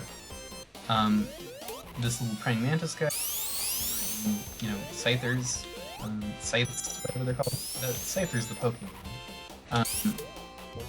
The boomerang scythes, and those make it so if you're moving too fast, you're absolutely going to get hit by those. And then there's the crab that you can only damage from one section, so it launches its crab arm.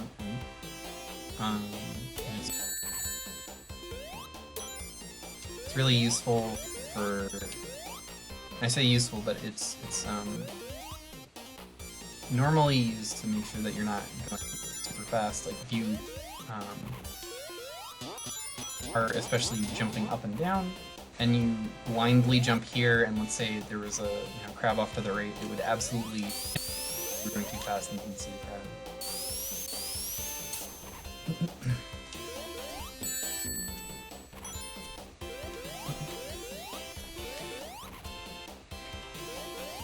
Wait, I don't want to go up.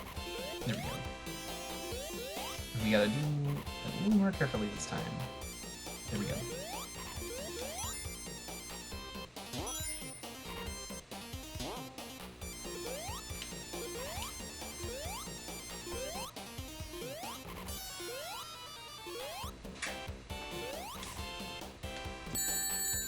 Okay.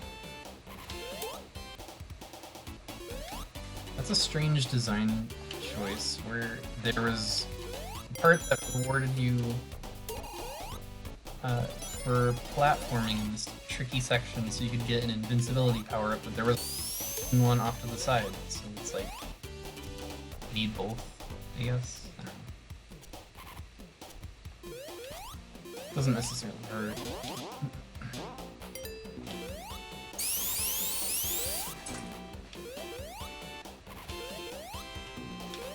And it's like, I speak about a lot of the criticisms of this game from the place of love, so it's not like I hate this game. I actually love it a lot. It was one of the games I played most when I was growing up. So yeah, it's not like I'm from a place where it's like, oh, I hate Sonic, I never want to play Sonic. You know, I love this game. I never really get sick of it.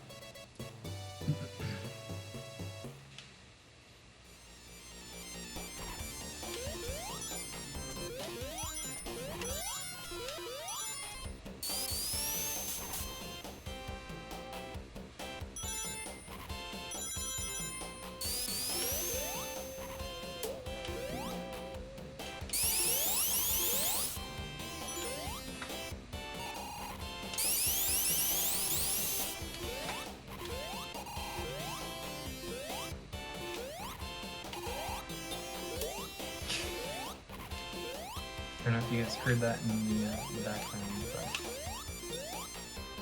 there's a sneeze. Very, very loud.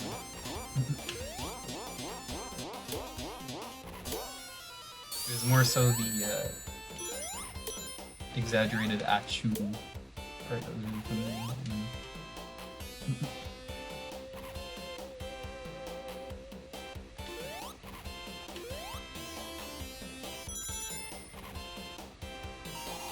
I forget what my big milestone for Sonic this year. I forget if it's maybe 5th anniversary or something, but it's a it's a big one.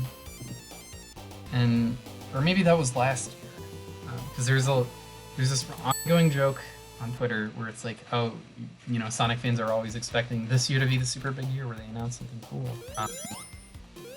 There's been a couple.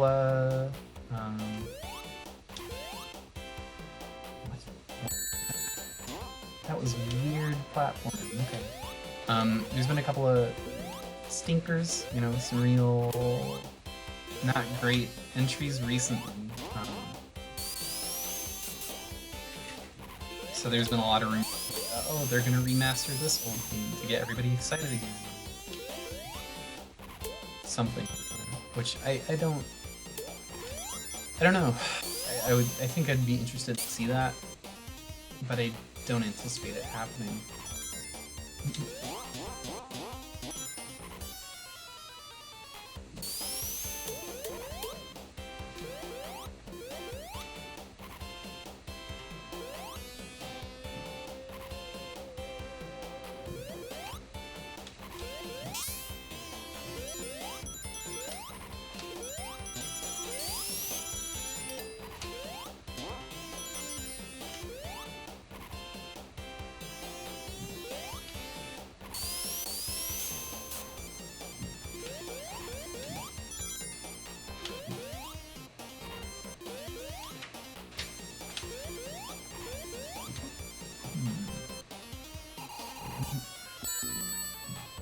Okay. Okay. Interesting. I guess I'm supposed to jump on this part.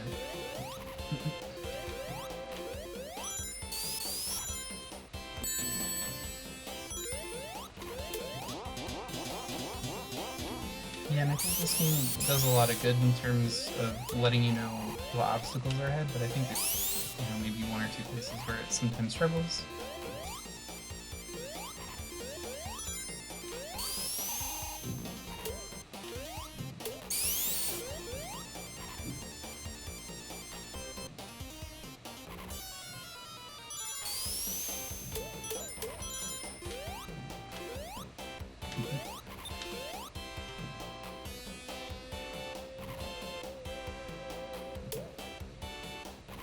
Oh, and it's super easy on this level to feel lost, especially since there's parts of the level where it loops. It's like a giant maze. The unfortunately placed crowd. Back for more epic gaming. Hello, Eric. Nice to see you. We're end game now of Sonic 2.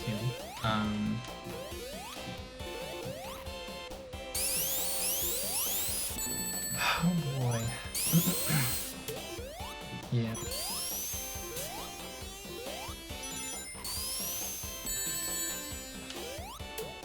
I need to really stop. Okay, that might be a problem.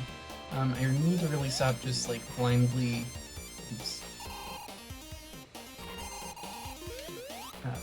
Just running around, because this zone and the next one especially really punish you for blindless or carelessly. I combine the word blind with careless. Carelessly running around.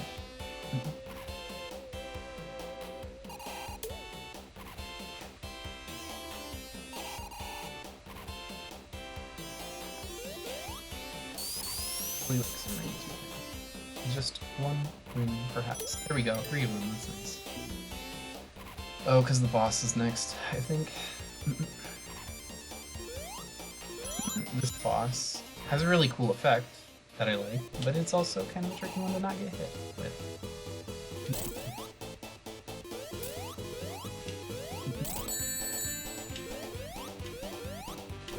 Not a huge fan of when the rings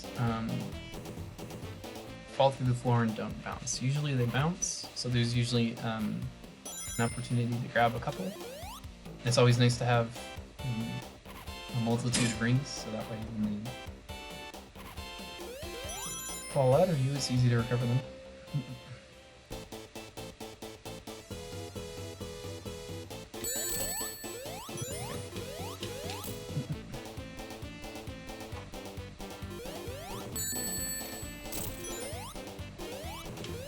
And this boss gets easier with each hit, just for the reason of the circle around him is what's doing the damage. It's not me touching him, so it's trying to land a hit in there without getting hit by the circles.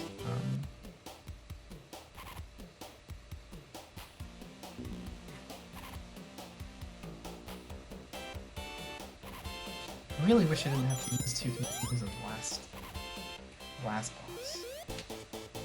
because this one and then the next few are frustrating.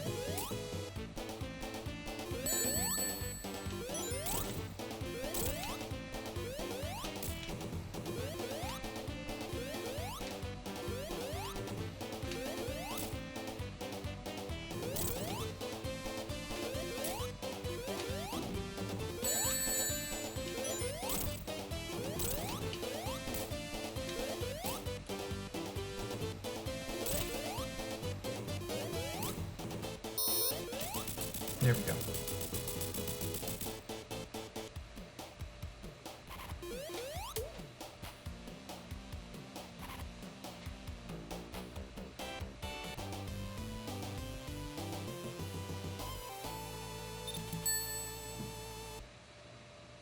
Singular ring.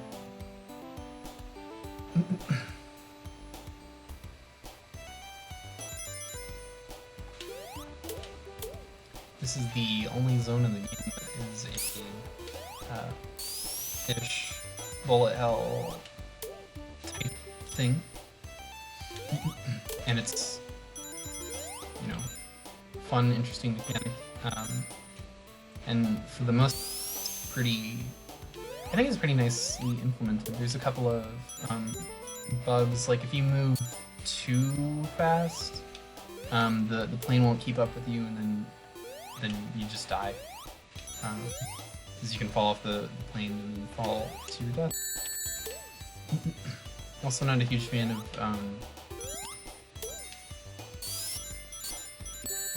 when you're trying to move to a different height from an enemy, or like you're trying to jump and the plane moves and then it picks you up under your feet and you take damage.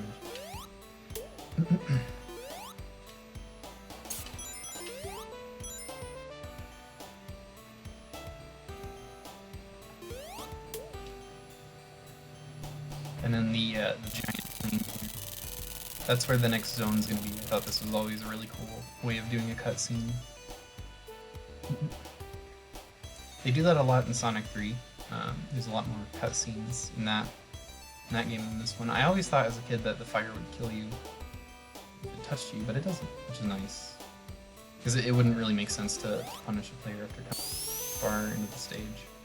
I think, at least.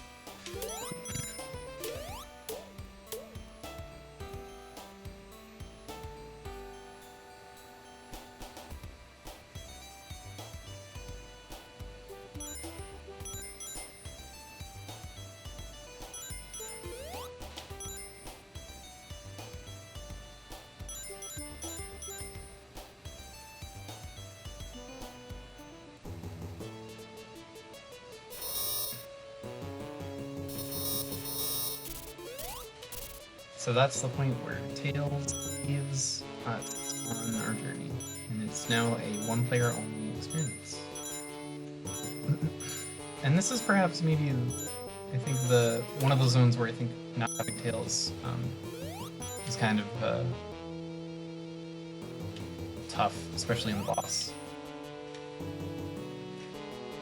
I think the fire here actually can hurt you. Okay. Thank you, Sonky Hoghead.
there's definitely damage there. Okay.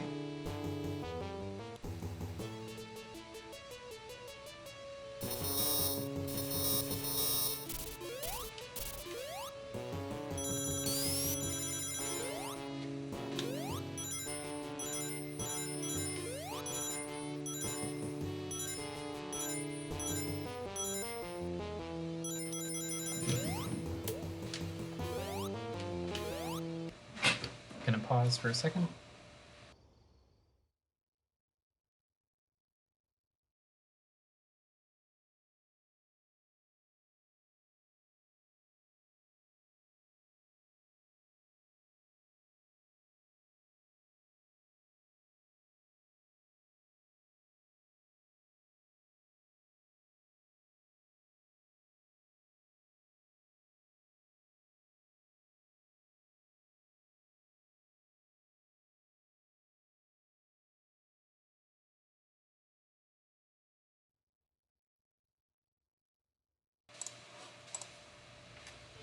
Cool.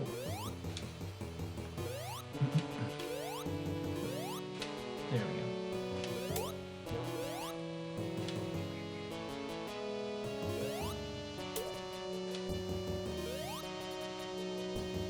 I think it's interesting how those chickens are firing eggs, which is apt for not just them being chickens, but also Eggman. Big bad villain in this game. Super wacky dude. Yeah, I was right this time. I've never actually been this way before. Never playing this game, which is interesting to me. Oh, can I not go that way?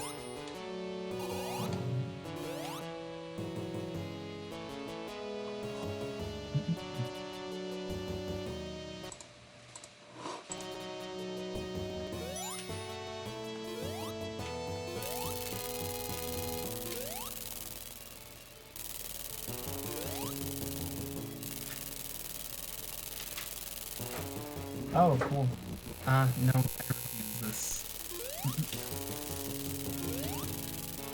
It's gonna be one of the few spots where we rewind, but like, I just think, oh, cool. Well, I got the checkpoint there, so that's nice. Yeah, I try to keep rewinding to a bare minimum, but I think, like this. Okay. If I can not die here. What? Okay.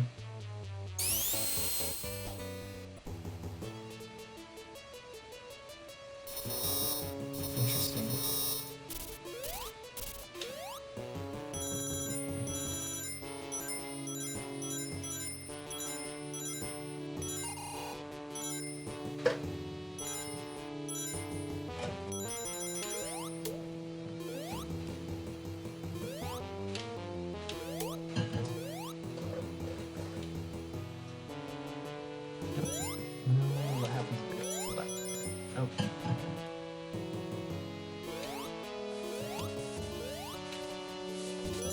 This takes me.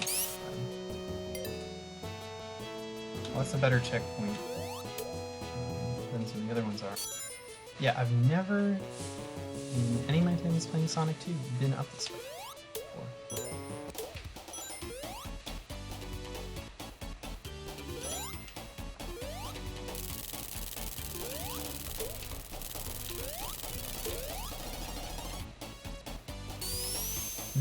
I'd really like to get that box of rings.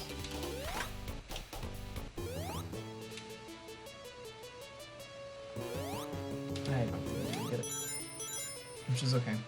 I just really want to try to get an extra life.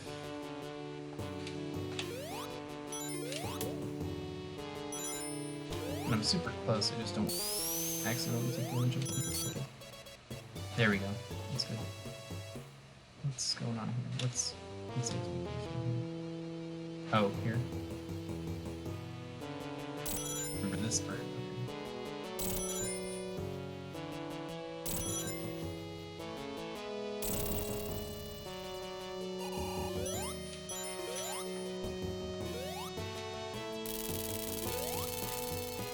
Oh no.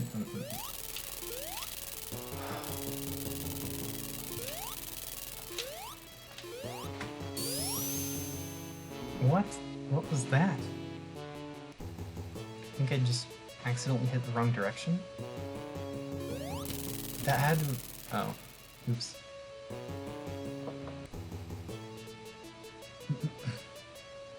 Sometimes keeping momentum in the air in this game is a little wonky.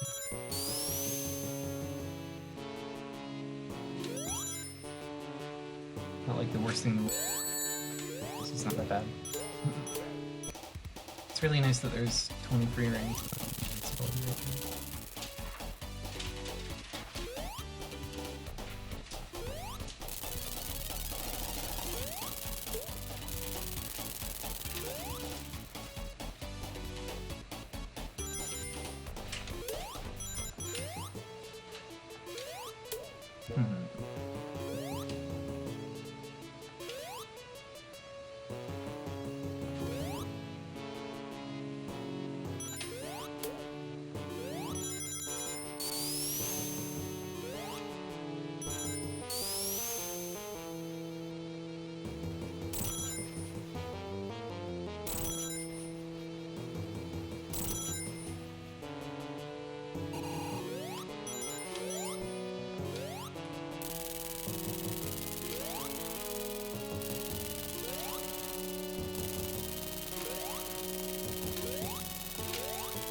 I'm gonna see if I can make this. Nope.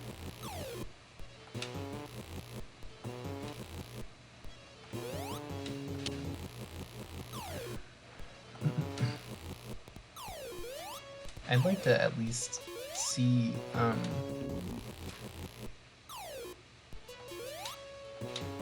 of the final boss. Okay. I'm gonna make, I think, one more attempt at this, and then stop this. Okay.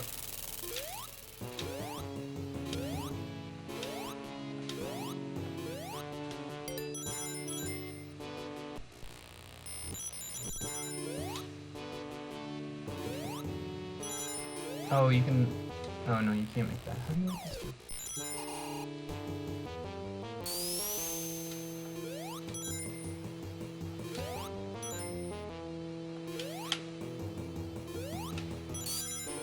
I think eventually, I mean, I'm gonna have to, if I want to do speedrunning, that's something I'm considering. I have to eventually learn how to do that part without doing rewinds.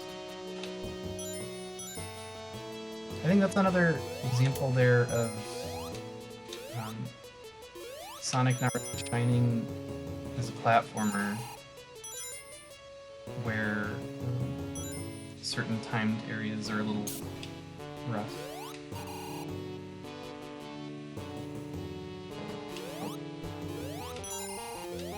Something that I think is definitely better in later games, just like having time-based platforming.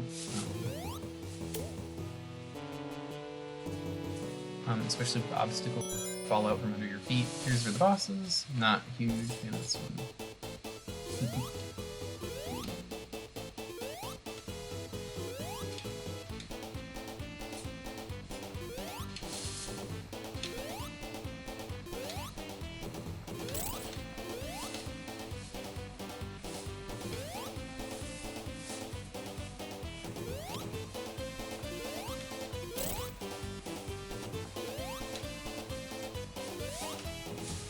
I haven't gotten hit yet, other than I lost my shield, but that was I think the only thing thus far that's damaged me. And it's nice that there's not really a time limit in Sonic, which isn't entirely true. Minute time limit per stage, but I think 10 minutes is usually. probably enough time to usually comfortably beat the boss. There's a few cases where that's not super I think here isn't really sure. Well, the fact that I have more rings is concerning.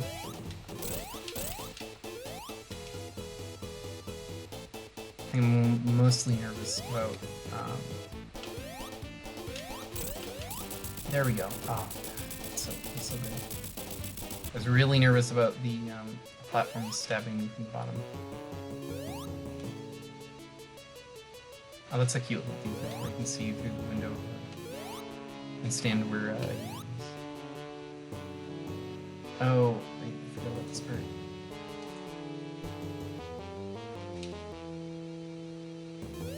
There's Tails again. Hello, Tails.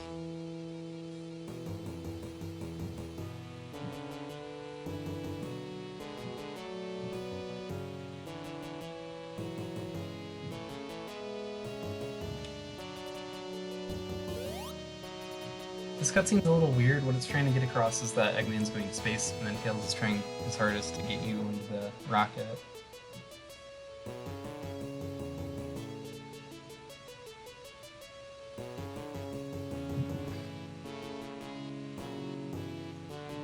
I think it says a lot about the grip strength of this hedgehog that he can launch onto a rocket and blast it off, which is nice.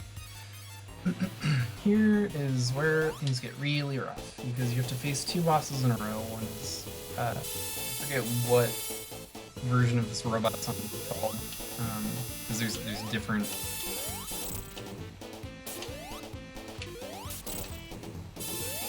There's like 3 different Robot Sonics. One's like Silver Sonic, one's Mecha Sonic, and what I don't like about this one is that you don't have any rings.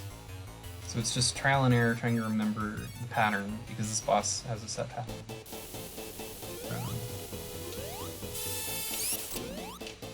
Okay, no.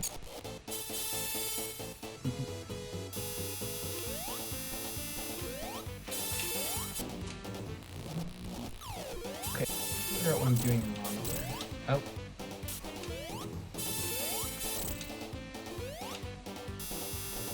Yeah, I know he jumps there.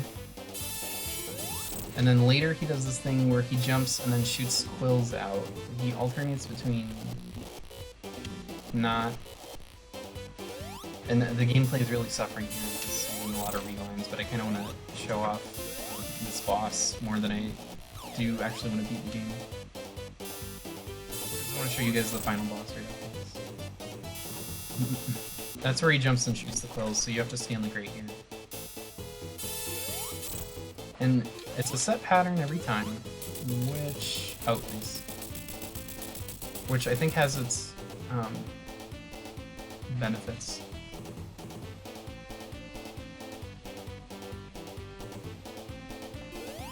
And here's the final boss.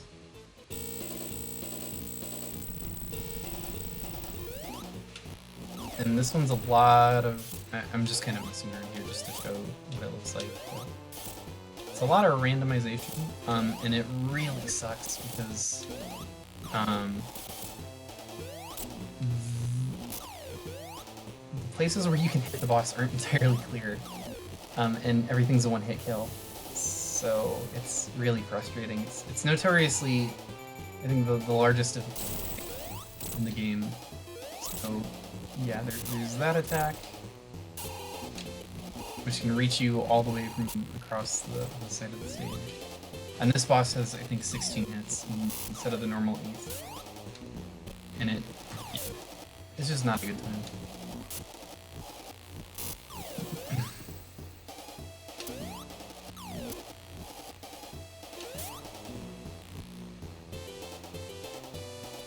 And then if you lose here, you have to beat this one again, so yeah. I think this is a good point to, I think, stop. I think my enthusiasm for this particular Sonic kind of drains, especially at the end. And having the access to a rewind button that's like right here in my controller, where I can just press this button a whole bunch of times, doesn't necessarily benefit me. So I guess I want to say thanks for you, for everyone who kind of came and hang out for a little bit. Yeah, so this was 2 hours. I was originally planning for one, but I think I had a lot of fun tonight. So yeah, I think I want to do this more often. Maybe like one time a week over the summer or something. Figuring out how that would work, and if you know the Wi-Fi at home is strong enough for that.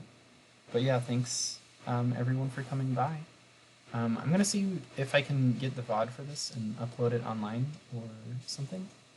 But yeah, thanks for hanging out, and I'm gonna stop the stream here.